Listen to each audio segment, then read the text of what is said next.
Assalamualaikum warahmatullahi wabarakatuh. Selamat sore teman-teman. Hari ini tanggal 8 April 2020 jam 5:10 sore ya. Di kesempatan ini saya ingin melanjutkan materi ketujuh. Topiknya stock valuation atau valuasi saham ya. Dari mata kuliah Manajemen Investasi Portofolio MM069 Universitas Budi Luhur Jakarta. Topik ini menarik. Di sini kita akan belajar cara menilai harga saham yang wajar itu berapa sih. Jadi kalau kita mau membeli saham atau membeli investasi, itu yang kita nilai itu manfaat ke depan ya, bukan manfaat yang sudah lalu. Yang sudah lalu sih sudah forget it ya, lupakan lah ya. Tapi ke depan returnnya berapa yang akan kita dapatkan? Apakah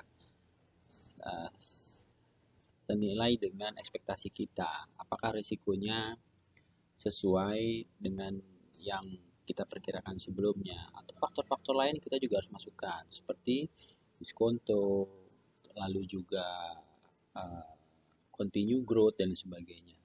Nah, di sini ada pendekatan teorinya. Nanti kita akan menghitung ada constant growth, ada double growth ya, dan sebagainya. Kita akan belajar secara singkat sesuai dengan buku panduan yang kita miliki. Semoga bermanfaat bagi teman-teman semua, dan jangan lupa ada kuisnya juga. Teman-teman bisa download di e-learning ya. Kurang lebihnya demikian kata pengantarnya. Langsung saja nanti kita lihat di materi yang saya tampilkan sesaat lagi. Terima kasih. Wassalamualaikum warahmatullahi wabarakatuh. Assalamualaikum warahmatullahi wabarakatuh. Apa kabar teman-teman semua? Seperti teman-teman dilihat, materi ketujuh mata kuliah Manajemen Investasi dan Portofolio kampus kita Universitas Budi Luhur, topiknya stock valuation atau valuasi saham.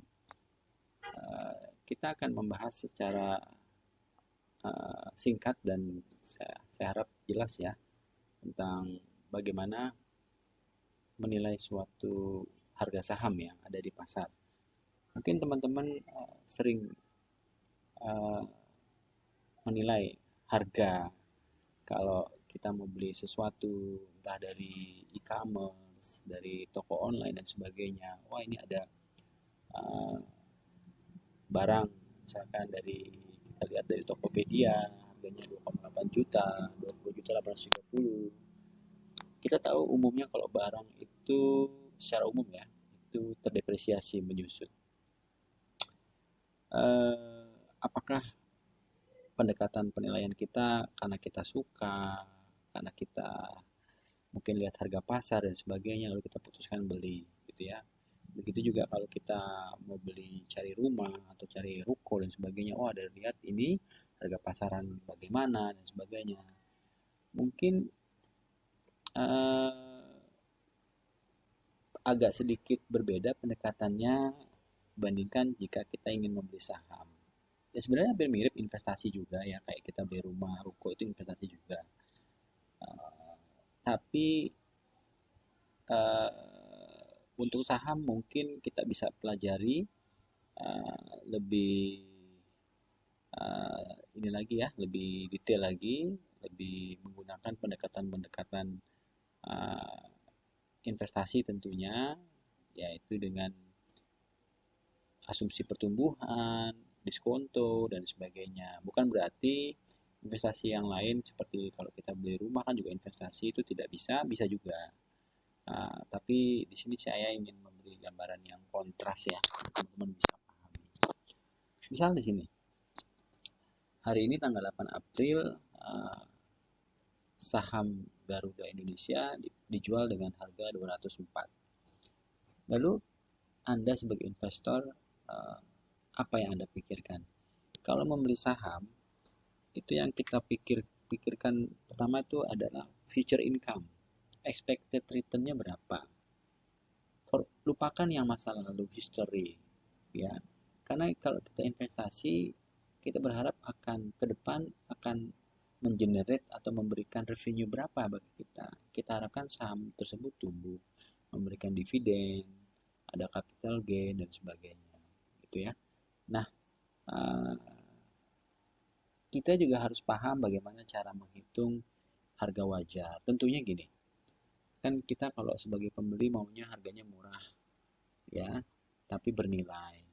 Nah, ini kita menilai yang wajar. Kalau ada di emiten menjual harga misalkan saham Garuda 204 misalkan, di pasar 204, kita nilai dulu, kita hitung dulu berapa sih harga wajarnya. Jangan-jangan harganya terlalu mahal atau over value gitu ya. Jangan-jangan kalau pas kita hitung harganya di bawah 204 atau sebaliknya under value. Jangan-jangan harganya uh, di atas 204, 300 rupiah misalkan. Wah, jadi harga yang 204 ini under value ya. Lalu apa yang Anda pikirkan ketika Anda sudah mengetahui ini under value, over value? Tentunya kalau ini dia uh, harga pasar emiten yang dijual 204, menurut Anda under value, Anda beli dong. Ya, karena terlalu murah. Artinya ke depan harganya akan naik. Ekspektasinya akan naik. Jadi menurut penilaian Anda fundamental atau teknikal, wah ini 24 murah nih. Artinya harga pasarnya di atas ini, nah Anda harus beli. Tapi kalau di over value Anda jangan beli, ya. Nah itu pendekatan sederhananya. Kita ya lanjut dulu. Oke, ini ada dimulai dari pertanyaan. Yang pertama, apakah nilai 100 dolar saat ini sama dengan 110 dolar setahun yang akan datang? Masih ingat pendekatan dari time value for money, di mana nilai hari ini atau present value itu nilainya berapa di masa datang atau future value. Ini tergantung dari discount rate dan sebagainya. Kita langsung contoh saja. Mungkin ini saya sudah siapkan contoh ya. Sebentar ya. Oke. Tadi misalkan present value-nya hari ini 100 dolar. Lalu pertanyaannya, apakah future value 1 tahun yang akan datang itu nilainya 110 gitu ya. Nah, ini yang teman-teman perlu ketahui juga, kalian hitung dulu dengan pendekatan time value for money. Oh, misalnya kita tahu, misalkan diskon rate-nya katakanlah 12% misalkan. Lalu kalian bisa berhitung sehingga future value setahun yang akan datang, katakanlah N-nya di sini 1. Lalu kalian berhitung ya future value yang akan datang dengan diskon rate 12%, N-nya 1, payment-nya 0, present value-nya 100 ya. Ingat, kalau present value itu simbolnya pasti depannya minus. Ya, lalu tab end period-nya itu 0. Wah, ternyata 112. Jadi, dengan diskon rate 12%, maka nilai 100 dolar hari ini itu sama dengan setahun yang akan datang 112 dolar. Jadi kalau ada orang menawarkan nilai masa datang menjadi 110, apa yang kalian lakukan? Jangan diambil investasinya. Karena menurut perhitungan kalian dengan diskon rate 12%, itu kita harusnya nilainya jadi 112. Itu. Oke ya. Lalu yang kedua misalkan, apakah harga 50 dolar, maksudnya harga saham XYZ 50 dolar yang dijual hari ini itu wajar, under value atau over value? Nanti dulu ya. Jadi teman-teman perlu lihat, kalau dia menurut perhitungan kalian nanti di sini, oh dia under value, apa yang kalian putuskan? Tadi saya bilang kalau over value, apa yang Anda putuskan? Maksudnya under value itu, wah ini murah. Over value sebaliknya, oh ini mahal. Kalau dia under value, 50 dolar ini ya udah beli. Karena harganya murah. Artinya harga normalnya, harga perhitungan fundamental atau teknikal menurut investor di atas 50 dolar gitu ya. Jadi kalian idealnya beli. Tapi sebaliknya kalau ini over value, terlalu mahal 50 dolar ini harga saham XYZ, ya kalian jangan beli. Gitu ya. Oke. Kita lanjut. Jadi valuasi saham itu definisinya adalah metode untuk mengkalkulasi nilai saham ya, yang wajar saat ini dengan cara memprediksi pendapatan yang diperoleh di masa depan dengan mempresent value-kan nilainya atau discounted saat ini. Jadi ingat, saham itu pendapatan di masa datangnya apa sih? Dividen, ya, dividen. Lalu yang kedua apa? Capital gain, gitu ya, capital gain. Nah, ini kan datang di masa datang. Nah, itu kita hitung di masa datang berapa proyeksinya, lalu kita uh, dari di sini masa datang kita present value kan, ya, present value kan ke saat ini, gitu ya. Jadi kita tarik ke future value-nya ini, duitnya, income-nya kita tarik ke present value saat ini. Itu ya, pendekatannya seperti itu. Tadi yang saya bilang, jadi kalau untuk saham itu ini ya, dividen, kita juga harus mempertimbangkan risiko, cost of money, pertumbuhan masa datang juga, karena kan kita harap dividen atau saham juga, stok juga itu bisa tumbuh ya. Pertumbuhannya tinggal dia mau konstan atau double growth dan sebagainya, itu tergantung. Nah, ini tadi input dan output dari penilaian saham. Kita harus tahu dulu future earningnya, dapat dividen berapa, variable earning, diskon, pertumbuhan dan lain sebagainya. Outputnya keputusan. Kalau kita sudah tahu inputnya, kita sudah tahu, variabelnya kita sudah tahu, maka tinggal nanti kita muncul 3 keputusan yang harus kita ambil. Kalau dia under value, kita beli. Kalau dia over value, kebetulan kita punya saat ini, ya kita jual. Misalnya kita lagi memegang saham tersebut, daripada nanti turun di masa datang, lebih baik kita jual sekarang. Atau dia hold, rekomendasi deh, misalkan gini, hold itu kita lagi punya saham Garuda tadi, ternyata sudah kita hitung harganya seperti itu, sama seperti harga di pasar, harga fundamentalnya, udah kita hold dulu, gitu ya. Nah, ini input dan outputnya. Nah, valuasi model atau penilaian saham itu turunannya banyak. Ini kalau saya ambil dari Aswad Damodaran ya, tahun 2002, itu banyak turunannya, gitu ya. Tapi yang paling terkenal adalah equity valuasi, itu dari dividen free cash flow, dividen dan free cash flow to the flow, yang paling umum ya. Tapi sebenarnya banyak sih turunan ini. Biasanya teman-teman kalau nanti mau pakai buat skripsi atau tesis, itu harus evaluasi, kita harus tentukan mau pakai model yang mana, gitu ya. Nah, ini tinggal tergantung keahlian kita sama datanya lebih lengkap yang mana, gitu ya. Saya lanjut dulu. Oke, saya lanjut. Nah, jadi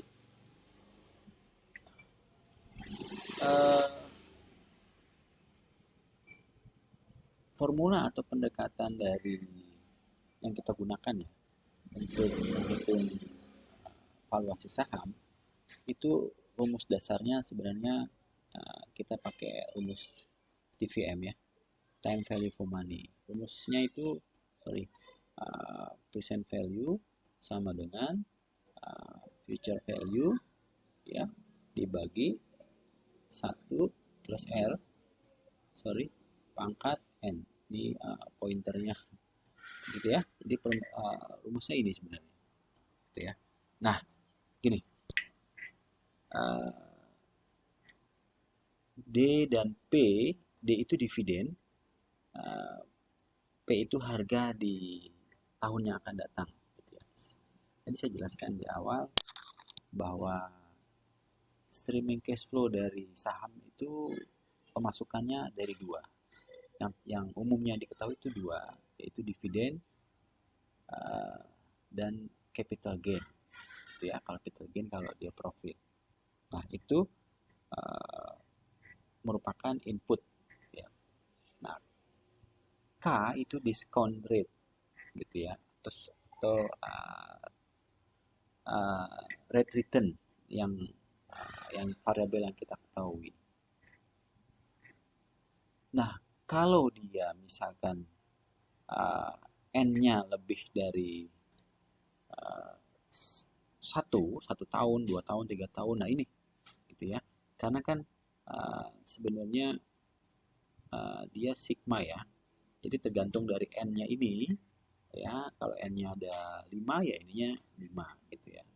Kalau N-nya 1 ya cuma 1 tahun dan sebagainya. Dan yang terakhir ini ya, ini adalah terminal value. Karena gini, karena saham itu beda sama deposito. Beda sama fixed income yang rata-rata memiliki usia. Kalau saham itu boleh dibilang tidak memiliki usia batas waktu. Kita mau simpan, kita mau pegang terus-menerus ya bisa aja. Nanti bisa diwariskan ke keluarga dan sebagainya. Tapi kalau deposito itu punya batas waktu setahun, nanti relevan setahun. Begitu juga dengan surat hutang, itu punya batas waktu, gitu ya. Tapi kalau saham tidak. Nah, makanya pendekatannya kita harus pakai terminal value, gitu ya. Terminal value itu bahasa lainnya infinity ya. Jadi sumber hidup, kita pakai pendekatan itu. Ya, ini keterangannya. P itu harga, D itu dividen, P plus 1 itu harga di akhir periode, K itu diskon rate, ya. Oke. Jadi ada 3 growth model: konstan artinya stabil, two period growth model maksudnya growth-nya punya 2 model pertumbuhan, gitu ya. Jadi misalkan tahun pertama growth-nya 10%, 3 tahun seterusnya growth-nya misalkan menurun jadi 5% dan seterusnya. Dan yang terakhir, growth for finity number of year constant rate. Jadi dia misalkan gini, 10 tahun pertama growth, nanti setahun ke-11 dan seterusnya tadi yang saya bilang pakai terminal value, dia konstan turun, misalkan 5% terus sampai nanti akhir akhir hayat lah ya, seperti itu. Nah, oke. Nah, ini teman-teman nggak usah bingung. Formulanya kalau konstan growth, G-nya cuma 1. Misalkan kita mau hitung valuasi saham dengan growth-nya konstan 5% terus seperti ini. Ya, tinggal nanti N-nya ini tahun pertama, ini tahun kedua, ini tahun dan seterusnya gitu ya, konstan. Dan nah ini kalau untuk yang two growth model. Ya, jadi nah kita akan latihan cara menghitung ini pakai two period growth ya. Saya ulang, ini pendekatan formula dasarnya, tapi nggak usah khawatir pada saat nanti kuis ya, latihan soal, formulanya ini kita akan berikan ya. Nah, jadi teman-teman harus tahu bagaimana cara menginputnya. Diharapkan bawa kalkulator. Nah, di sini saya akan berikan contoh nanti menggunakan Excel saja biar teman-teman lebih memahami gitu ya. Oke. Nah, saya langsung ke contoh soal ya. Ini soalnya formulanya gitu ya. Teman-teman nanti tinggal ketika input variabel yang sudah diketahui, dividennya, diskon rate-nya, growth-nya berapa, ini kalian tinggal nanti input ke sini angkanya. Caranya gimana? Ini nanti dibagi menjadi 3 bagian. Ya, ini 1, ini 2, ini 3. Jadi nanti ini kita hitung dulu. Ini kali ini dikali ya. Ini kita hasilnya kita hitung, lalu yang ini ditambah. Gitu ya. Ini ditambah.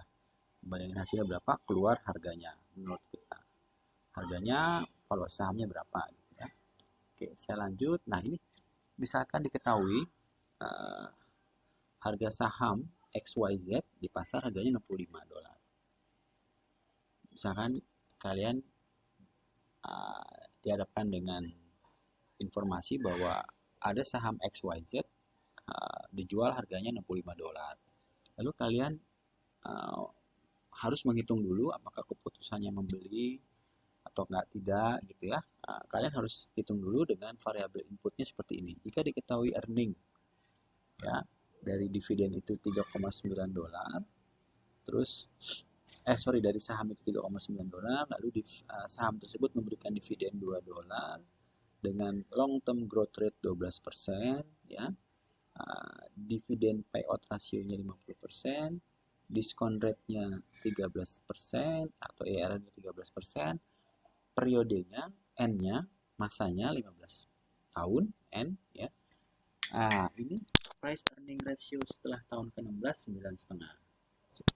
Jadi setelah tahun ke-16 PE ratio-nya 9,5 gitu ya. Nah, teman-teman nggak usah bingung, ini tinggal masukkan. Nah, ini tadi kita masukkan D-nya, kita masukkan D-nya mana? Ini dia nih, D. D-nya $2, K-nya mana? K-nya 13%, G-nya mana? G-nya itu 12%. Jadi 2 dibagi K dikurangi 13 dikurangi 12%, 1%, berarti 2 dibagi 1%. 2 dibagi 1% berapa?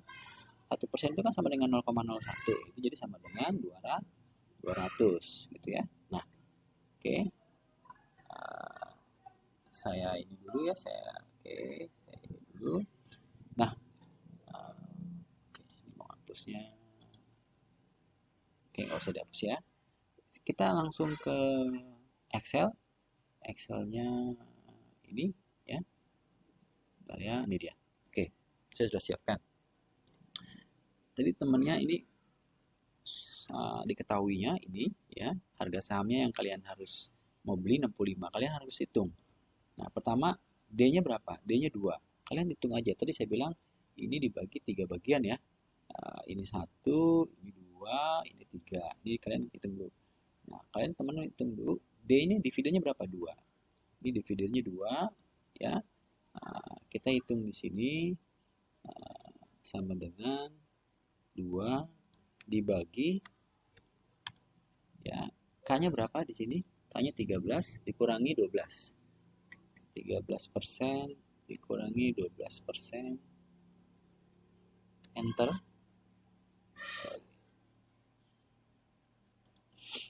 Ini 12% ya. Oke, 200. Jadi sudah ketahuan bagian pertama 200. Lalu kalian teman hitung di sini. Nah, ini gampangnya gini. Ini sebenarnya ada 2 kelompok ya yang kalian teman bisa pecah hitungannya. 1 plus K pangkat N dan yang kedua 1 plus G pangkat N. Jadi 1 plus K pangkat N itu sebenarnya K-nya berapa tadi di sini? 13. Gampang ya. 1 ditambah 13% itu sebenarnya 1,13 ya. Pangkat N. N-nya berapa teman-teman? Nih, N-nya 15 ya. Sudah ketemu. Oke, jadi hasilnya berapa? Hasilnya 6,25. Lalu G. G-nya berapa? G itu 12 gitu ya. G-nya 12 sama, ini tinggal di copy aja. Ininya diganti 12. Oke. Nah, teman-teman udah bisa hitung ya. Jadi ini sama dengan ini 1 plus K pangkat N dikurang ya 1 plus G pangkat N dibagi ya ini 1 plus K ini. Nah, udah ketemu. Jadi kelompok 2 atau bagian yang kedua hasilnya 0,125. Nah, sekarang yang ini kita hitung. M-nya mana? M itu PE ratio setelah 16 tahun 9,5. Ini gampang gitu ya. Nah, kita coba hitung. M-nya berapa? M-nya ini ya dikali E-nya mana? Earning.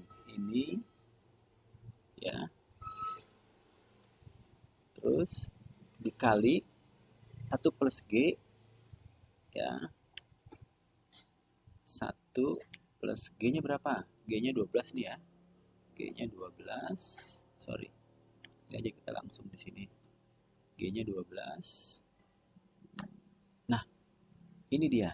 N. 15 dikurang pangkat 15 dikurangi 1 berarti 14 ya. Tuh, 14. Oke, saya pangkat ini ya.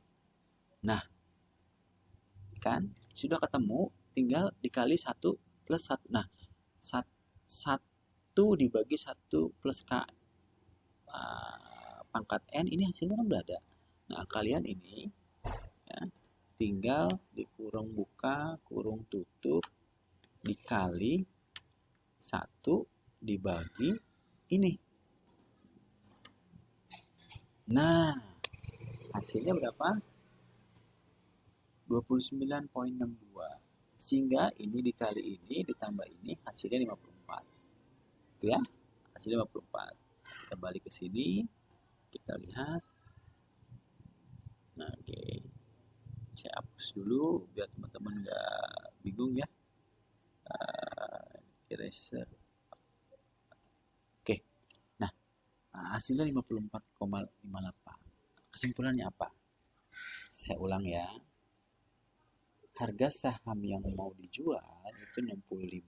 Kalian investor. Menurut perhitungan kalian, harga sahamnya 54,58. Apa kesimpulan yang Anda bisa lihat di sini? Nah, ini dia. Jadi menurut perhitungan teman-teman, harga saham 54,58 itu ya $65 ini over value. Iya dong, karena menurut teman-teman harganya adalah 54,58. Sedangkan dengan dijual 65 ini kemahalan. Artinya apa? Artinya ya jangan dibeli, over value gitu ya. Tapi kalau harganya nanti menurut teman-teman misalkan dengan variabelnya berbeda, harganya jatuhnya misalkan di atas 65, ya beli karena under value. Oke, demikian secara sederhana, secara singkat, mudah-mudahan membantu cara menghitung valuasi saham dengan pendekatan two period growth model ya.